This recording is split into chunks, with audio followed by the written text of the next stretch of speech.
اسی بات کی طرف اشارہ کرنے کے لیے فرمایا جس کے ڈرانے سے متاثر ہو کر لوگ ڈر جائیں وہ وہی ہو سکتا ہے جو ان کا ہم جنس اور ان کی طرح بشرہ خصوصیات کا جامع ہو۔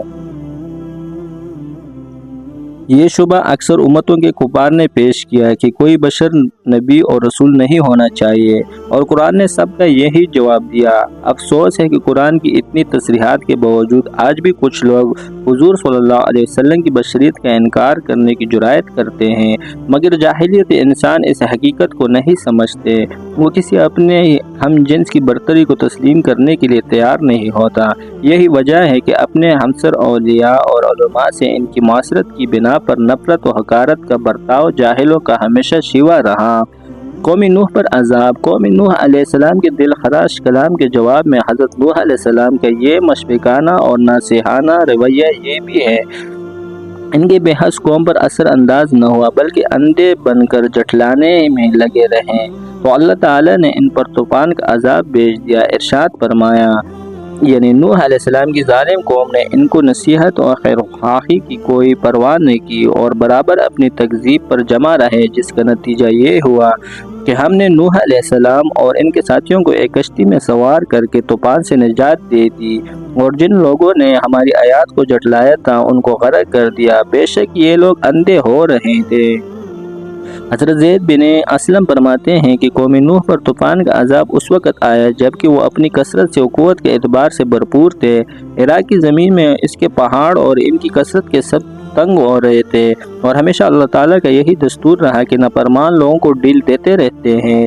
عذاب اس وقت بھیجتے ہیں جب وہ اپنی کثرت و قوت اور دولت میں انتہا پہنچ جائے اور اس میں بدمست ہو جائے۔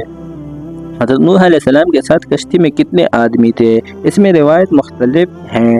ابن کثیر رحمۃ اللہ علیہ روایت ابن ابی حاتم حضرت عبداللہ بن عباس رضی اللہ عنہ سے نقل کیا ہے کہ 80 آدمی تھے، جن میں ایک کا نام جرہم تھا، یہ عربی زبان بولتا تھا۔ بعض روایت میں یہ تفصیل بھی آئی ہے کہ 80 کے عدد میں 40 مرد اور 40 عورتیں تھیں۔ طوفان کے بعد یہ سب حضرات موصل میں جس جگہ مقیم ہوئے اس بستی کا نام سامانون مشہور ہو گیا۔ حضرت نوح علیہ السلام نے جب اپنی قوم کو ایمان کی دعوت دی تو قوم نے ان کی نبوت اور رسالت پر چند شبہات و اعتراضات پیش کیے۔ حضرت نوح علیہ السلام نے باذن اللہ کے جواب دیے۔ ان لوگوں کا پہلا اعتراض حضرت نوح علیہ السلام کی نبوت اور رسالت پر یہ تھا،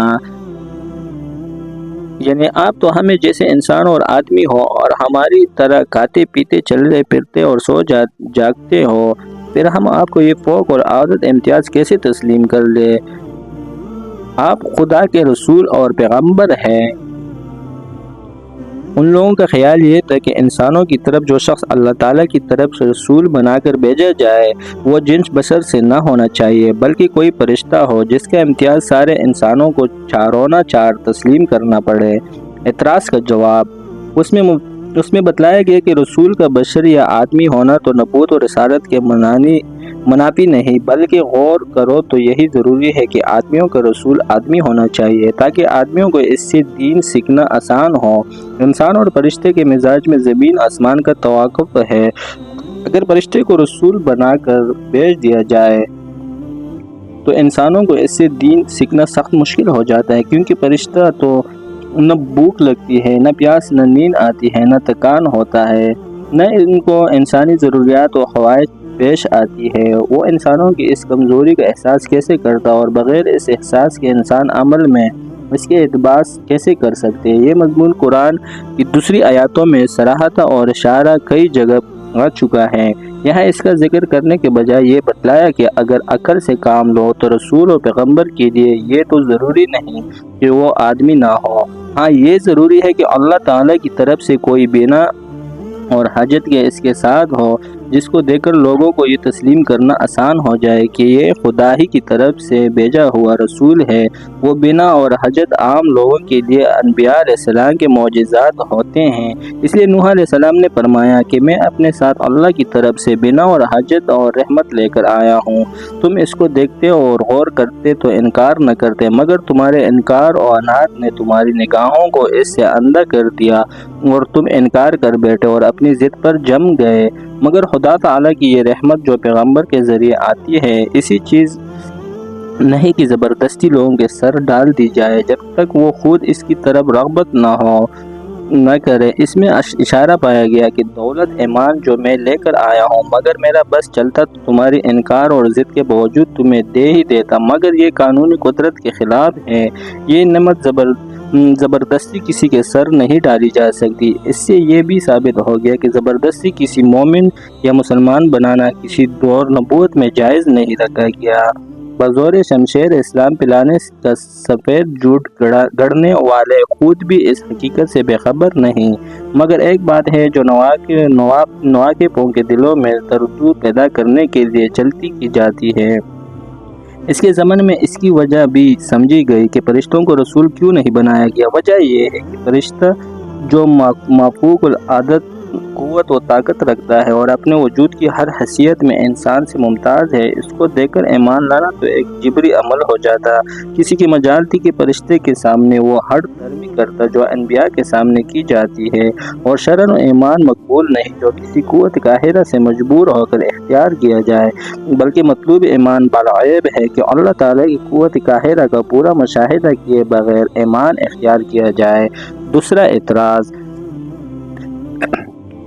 ان کا دوسرا اعتراض یہ تھا، یعنی ہم دیکھتے ہیں کہ آپ پر ایمان لانے والے سب سرسری نظر میں حقیر اور ذلیل کمینے لوگ ہیں، کوئی شریف بڑا آدمی نہیں۔ اس اعتراض کے دو پہلو ہیں، ایک یہ کہ تمہاری بات اگر حق اور صحیح ہوتی تو قوم کے بڑے لوگ اس کو قبول کرتے، ان چھوٹے اور رذیل لوگوں کو قبول کرنا ان کی علامت ہے کہ آپ کی دعوت ہی قبول کرنے کے قابل نہیں۔ دوسرا پہلو یہ ہے کہ ہمارے لیے آپ کی دعوت ایمان قبول کرنے سے رکاوٹ یہ ہے کہ ہم ایمان لے آئیں تو بحیثیت مسلمان ہم بھی ان کے برابر سمجھے جائیں گے، نمازوں کو صفوف اور دوسری مجالس میں ہمیں ان کے ساتھ ان کے برابر بیٹھنا پڑے گا، یہ ہم سے نہیں ہو سکتا۔ حقیقت سے دوران نواقفوں نے غرباً و فکرن اور جن کے پاس مال کی بہتات نہیں اور دنوی وجاہ و مال نہیں، ان کو ارزال قرار دے رکھا تھا، حالانکہ یہ خود ایک جاہلانہ خیال ہے۔ عزت و ذلت اور عقل و فہم مال و دولت کی تابع نہیں بلکہ تجربہ شاہد ہے کہ جاں و مال کا ایک نشہ ہوتا ہے جو انسان کو بہت سی معقول اور صحیح باتوں کے سمجھنے اور قبول کرنے سے روک دیتا ہے۔ کمزور و غریب آدمی کی نظر کے سامنے یہ رکاوٹیں نہیں ہوتی، وہ حق اور صحیح بات کو قبول کرنے میں مسابقت کرتا ہے۔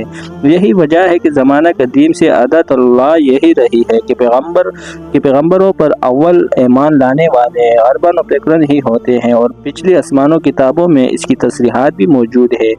اسی وجہ سے جب ہر کل شاروم کے پاس حضور صلی اللہ علیہ وسلم کا نام و مبارک دعوت ایمان کے لیے پہنچا اور اس کو یہ فکر ہوئی کہ معاملہ کی تحقیق کرے، چونکہ اس نے تورات و انجیل میں انبیاء علیہ السلام کی علامت پڑھی ہوئی تھی، اس لیے اس وقت عرب کے جو لوگ ملک شام میں آئے ہوئے تھے ان کو جمع کر کے ان علامات کے متعلق چند سوالات کیے۔ ان سوالات میں سے ایک یہ بھی تھا کہ ان کے اتباع کرنے والے قوم کے کمزور اور غریب لوگ ہیں، یہ وہ جو قوم کے بڑے کہلاتے ہیں۔ ان کے لوگوں نے بتلایا کہ کمزور اور غریب لوگ ہیں۔ اس پر ہر کل نے اقرار کیا کہ یہ علامت تو سچے نبی ہونے کی ہے، کیونکہ انبیاء علیہ السلام کے اول اتباع کرنے والے یہی کمزور غریب لوگ ہوتے ہیں۔ خلاصہ یہ ہے کہ غربہ و فکرہ کو رذیل سمجھنا ان کی جہالت تھی۔ حقیقت میں رذیل تو وہ ہیں جو اپنے پیدا کرنے والے اور پالنے والے مالک کو نہ پہچانے، اس احکام سے رد گردانی کرے۔ اس لیے سفیان ثوری رحمۃ اللہ علیہ سے کسی نے پوچھا کہ کمینہ اور رذیل کون ہیں؟ تو فرمایا لوگ جو بادشاہوں اور افسروں کو خوشامد میں لگے رہیں، اور ابن عربی نے فرمایا کہ کمینہ وہ آدمی ہے جو اپنا دین بیچ کر دنیا کمائے۔ کسی نے پوچھا کہ سب سے زیادہ کمینہ کون ہے؟ تو فرمایا شخص جو اپنا دین برباد کر کے کسی دوسرے کی دنیا سنوارے۔ امام مالک رحمۃ اللہ علیہ نے فرمایا کہ کمینہ وہ شخص ہے جو صحابہ کرام رضی اللہ عنہ کو برا کہے، کیونکہ وہ پوری امت کے سب سے بڑے محسن ہیں جن کے ذریعے دولت ایمان و شریعت ان کو پہنچی ہے۔ جزاک اللہ۔